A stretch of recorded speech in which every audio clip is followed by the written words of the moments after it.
राधे राधे। दीपावली हिंदुओं के सबसे प्रमुख त्योहारों में से एक है, जिसे हम हमेशा से ये जानते हुए आए हैं कि इस पर्व के पीछे की घटना भगवान श्री रामचंद्र के 14 वर्ष के वनवास पूरा करने के बाद अयोध्या वापस लौटने की खुशी में मनाया जाता है। लेकिन हमारे पुराणों में ऐसी बहुत सारी घटनाएं हैं जो इस पर्व को बहुत ही खास बनाती हैं। जैसे हम सब लोग जानते हैं कि यह पर्व 5 दिन का है, लेकिन हमारे पुराणों में यह पर्व 6 दिन का बताया गया है। तो चलिए जानते हैं। उससे पहले आप मेरे चैनल को सब्सक्राइब करना ना भूलें।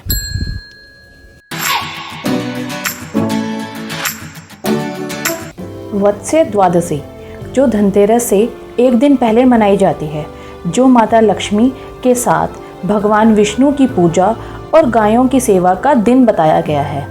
इस दिन विशेष रूप से गाय के बच्चों सहित गाय की पूजा की जाती है। हमारे पुराणों में गाय में 33 करोड़ देवी देवताओं का वास माना गया है, इसीलिए गाय की पूजा करने से देवी देवताओं का आशीर्वाद प्राप्त होता है, जिससे घर में खुशहाली और समृद्धि बनी रहती है।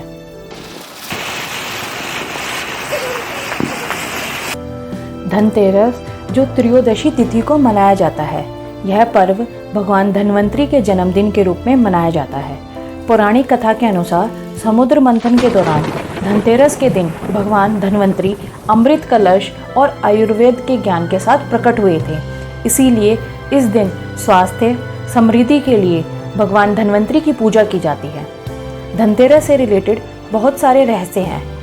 अगर आप जानना चाहते हैं तो आप मेरी इस वीडियो को देख सकते हैं, जिसका लिंक ऊपर दिया हुआ है।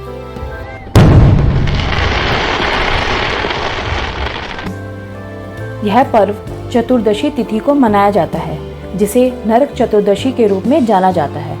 लेकिन ऐसा क्यों, चलो जानते हैं। एक कथा के अनुसार एक बार भौमासुर नाम का एक राक्षस, जिसे नरकासुर भी कहा जाता है, उसके अत्याचारों से तीनों लोकों में हाहाकार मचा हुआ था, जिसको देखते हुए इंद्रदेव भगवान श्री कृष्ण से प्रार्थना करते हैं। तब भगवान श्री कृष्ण अपनी पत्नी सत्यभामा के साथ गरुड़ पर आसीन होकर नरकासुर राक्षस का संहार करने पहुंचते हैं, क्योंकि उसको यह आशीर्वाद था कि वो अपनी माता के द्वारा ही मर सकता है और देवी सत्यभामा को भूमि की देवी माना जाता है।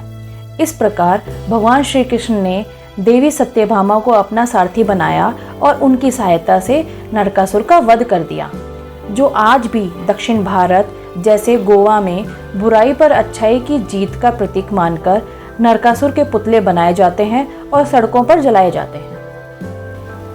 और साथ ही भगवान श्री कृष्ण और सत्यभामा ने उसके द्वारा हरण की गई 16,100 स्त्रियों को मुक्त कराया। ये महिलाएं अपनी स्वतंत्रता वापस पाने में असमर्थ थी, इसीलिए भगवान श्री कृष्ण ने उनका संसार में मान रखने के लिए उन्हें अपनी पत्नी के रूप में स्वीकार किया।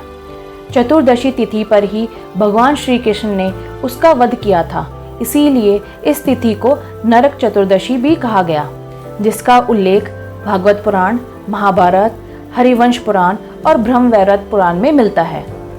इस दिन को पश्चिम बंगाल में काली चौदस के रूप में मनाया जाता है और साथ ही इस दिन घरों में हनुमान चालीसा और सुंदरकांड का पाठ किया जाता है। इस दिन भगवान यमराज की पूजा की जाती है और एक चौमुखी दीपक जलाया जाता है, जिसे घर के मुख्य द्वार पर दक्षिण दिशा में रखा जाता है, क्योंकि इस दिशा को यम की दिशा भी कहा गया है। धार्मिक मान्यताओं के अनुसार छोटी दीपावली पर यम के नाम पर दीपक जलाने से अकाल मृत्यु का भय कम होता है और साथ ही पापों से छुटकारा मिलता है, जिसे यम चतुर्दशी के नाम से भी जाना जाता है।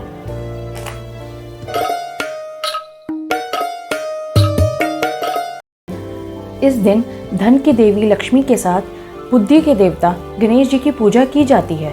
लेकिन ऐसा क्यों, चलिए जानते हैं।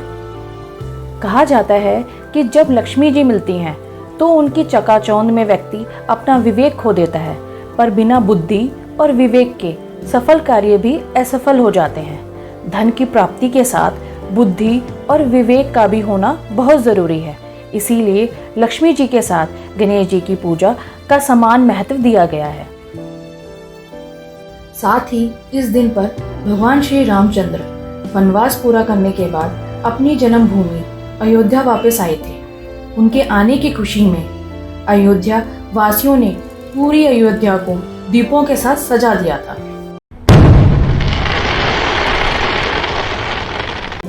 एक कथा के अनुसार भगवान इंद्र भगवान कृष्ण के प्रति लोगों की भक्ति से नाराज थे।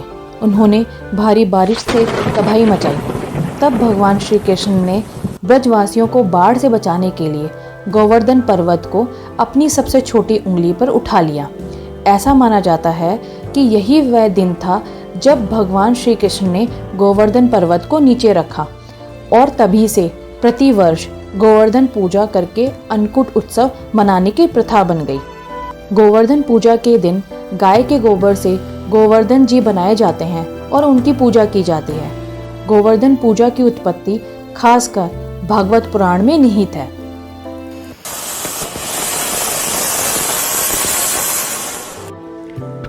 इस दिन यमराज और उनकी बहन की एक कथा बहुत प्रचलित है।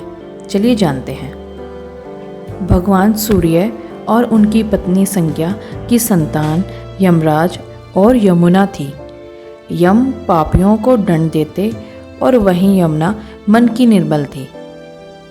एक दिन जब बहन यमुना ने भाई यमराज को भोजन के लिए बुलाया, तब यमराज जी उनके घर गए। तब उनकी बहन यमुना ने उनका खुशी से आदर सत्कार किया और उनके माथे पर तिलक लगाया, साथ ही भोजन करवाया। अपनी बहन का आदर सत्कार देख वे बहुत प्रसन्न हुए और वरदान दिया। ऐसा माना जाता है कि इस दिन यमराज ने नरक के वासियों को मुक्त कर दिया था। तभी से इस दिन यमुना स्नान करने की भी मान्यता है, जिसका वर्णन स्कंद पुराण में मिलता है। दूसरी कथा के अनुसार भगवान श्री कृष्ण राक्षस नरकासुर को हराने के बाद अपनी बहन सुभद्रा से मिलने गए थे।